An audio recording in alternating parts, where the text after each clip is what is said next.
তো অষ্টম শ্রেণী ইতিহাস বিষয়ে থার্ড ইউনিট টেস্ট বা থার্ড সামেটিভ ইভ্যালুয়েশন যেটি ইতিমধ্যে তোমাদের শুরু হয়ে গেছে। তো আমরা বিভিন্ন সাজেশন ভিত্তিক প্রশ্ন পোস্ট করছি এবং এখন আমরা বিভিন্ন স্কুলের প্রশ্ন পোস্ট করছি, তোমরা জানো। আজকে আমরা ইতিহাস বিষয় নিয়ে জেনে নেবো কেমন ধরনের প্রশ্ন হচ্ছে। তো তোমরা এখনও না চ্যানেলটিকে সাবস্ক্রাইব করা থাকলে অবশ্যই চ্যানেলটিকে সাবস্ক্রাইব করে দাও, ভিডিওটি লাইক করে কোন জেলা থেকে ভিডিওটি দেখছো সেটা তোমরা কমেন্ট করে জানিয়ে দিও। তো চলো আমরা জেনে নিই কেমন ধরনের প্রশ্ন আসছে। সঠিক উত্তরটি বেছে নিয়ে লেখো। 14 নম্বর আছে, 1 করে আছে আর কি। একটা বলছে মহলওয়ারি ব্যবস্থা চালু হয়েছিল বাংলায়, কাশ্মীরে, উত্তর ভারতে না দক্ষিণ ভারতে। দুইটা বলছে ব্রহ্ম সমাজ প্রতিষ্ঠা করেন কে? কেশবচন্দ্র সেন, বিদ্যাসাগর, রামমোহন রায় না দয়ানন্দ সরস্বতী। বুড়ি বাংলামের যুদ্ধের নায়ক ছিলেন কে? মহেন্দ্র প্রতাপ, ভগৎ সিং, বাঘাযতীন না কেউই না। বুড়ি বাংলামের যুদ্ধ বাঘাযতীন। জালিয়ানওয়ালাবাগ শহরটি অবস্থিত কোথায়? লাহোরে, লখনৌয়ে, করাচিতে না অমৃতসরে। জালিয়ানওয়ালাবাগ, ঠিক আছে, অমৃতসর, পাঞ্জাবের অমৃতসরে আছে। আচ্ছা, 5-এরটা বলা হচ্ছে তিলক মহারাষ্ট্রে গড়ে তোলেন কি? শিবাজী উৎসব, হিন্দু মেলা, রাখি বন্ধন উৎসব না কোনোটাই না। স্বরাজ দলের প্রতিষ্ঠা করেন কে? জওহরলাল নেহরু, সুভাষচন্দ্র বসু, চিত্তরঞ্জন দাস বা এদের কেউ না। 7-এরটা বলছে নৌবিদ্রোহ ঘটেছিল তলোয়ার, মাভেরিক, হেনরি এসে না কোনোটাতেই নয়। 8-এরটা বলছে বঙ্গভঙ্গের সিদ্ধান্ত ঘোষিত হয় 1900 সালে, 1905 সালে, 1910 সালে খ্রিস্টাব্দে না 1911 খ্রিস্টাব্দে। 9-টা বলছে তুরস্কের সুলতানকে বলা হতো কি? খলিফা, উলেমা, নবাব না রাজা। 10-টা বলা হচ্ছে যে মুসলিমদের পাশ্চাত্যকরণের উপর জোর দেন কে? গান্ধীজি, নেহরু, সৈয়দ আহমেদ না জিন্না। 11টা বলছে যে সিমলা অধিবেশন অনুষ্ঠিত হয় 1942, 1944, 1945 না 1946 খ্রিস্টাব্দে। এরপর একটা 12টা বলছে যে রাজ্যসভা নির্বাচিত সদস্যদের স্থায়িত্বকাল 3 বছর, 4 বছর, 5 বছর না 6 বছর। রাজ্যসভার 6 বছর। আচ্ছা, 13টা বলছে পৌরসভার সদস্যদের বলা হয় বিধায়ক, সংসদ, কাউন্সিলর বলা হয় পৌরসভার সদস্যদের, ঠিক আছে। ঘরটা বলছে সভাপতি। আচ্ছা, 14টা বলছে ভারতের সংবিধানে যে কটি মৌলিক অধিকারের কথা বলা হচ্ছে? 5টা, 6টা, 7টা না 8টা, ঠিক আছে। এবারে 2-এরটা বলা হচ্ছে যে নিচের প্রশ্নগুলির উত্তর দাও। 14x1 আবারও 14 নম্বরে দেওয়া আছে। 2-এর কটা বলছে এক কথায় উত্তর দাও। সীমান্ত গান্ধী নামে কে পরিচিত ছিলেন?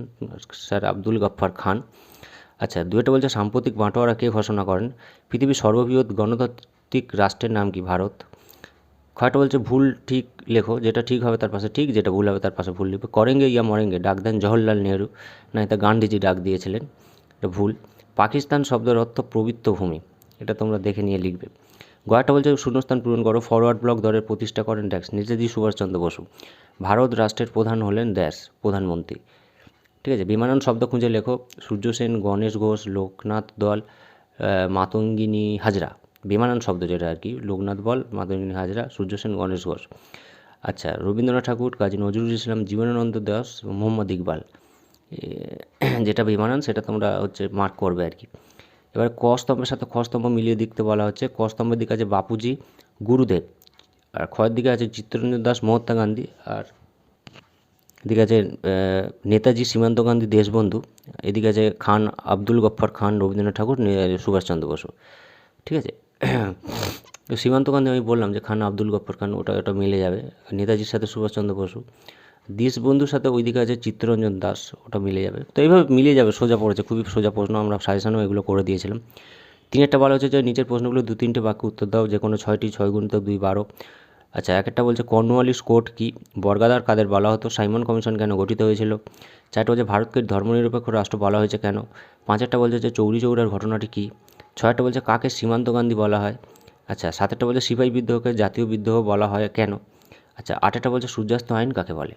4 বলছে 4-5টি বাক্যে উত্তর দাও, যে কোনো 5টি। 5 × 3 = 15। আচ্ছা, নববঙ্গ বা ইয়ং বেঙ্গল সম্পর্কে লেখো। 2-টা বলছে টিকা লেখো স্যার সৈয়দ আহমদ খান। 3-টা বলছে আজাদ হিন্দ বাহিনী কীভাবে গঠিত হয়েছিল? 4-টা বলছে অহিংস সত্যাগ্রহ বলতে কী বোঝো? লর্ড কার্জনের বাংলা ভাগের কারণ উল্লেখ করো। 6-টা বলছে টিকা লেখো র্যাডক্লিফ কমিশন। 7-টা বলছে ভারতীয় সংবিধানের নির্দেশমূলক নীতি বলতে কী বোঝো? 5-টা বলছে 7-8টি বাক্যে যে কোনো 3টি প্রশ্নের উত্তর দাও। 3 × 5 = 15। নীলবিদ্রোহের কারণ ও ফলাফল আলোচনা করো। ভারতীয় জাতীয়তাবাদের প্রসারে ভারত সভার কী ভূমিকা ছিল? এর সাথে বলছে বাংলা শিক্ষা প্রসারে বিদ্যাসাগরের অবদান লেখো। ভারত ছাড়ো আন্দোলনের পরিচয় দাও এবং পশ্চিমবঙ্গ পঞ্চায়েত ব্যবস্থার বিবরণ দাও। তো মোটামুটি আমরা যা সাজেশন ভিত্তিক প্রশ্ন করেছি সেগুলোই প্রায় মিলে যাচ্ছে, তোমরা দেখতে পাচ্ছ। আমরা ইতিহাসটা পোস্ট করলাম, এরপরের যে সাবজেক্ট আসবে সংস্কৃত আসবে সেটাও তোমরা দেখে নিও। তোমরা চ্যানেলটিকে সাবস্ক্রাইব করে দিও। সবাই ভালোভাবে পরীক্ষা দাও। ধন্যবাদ।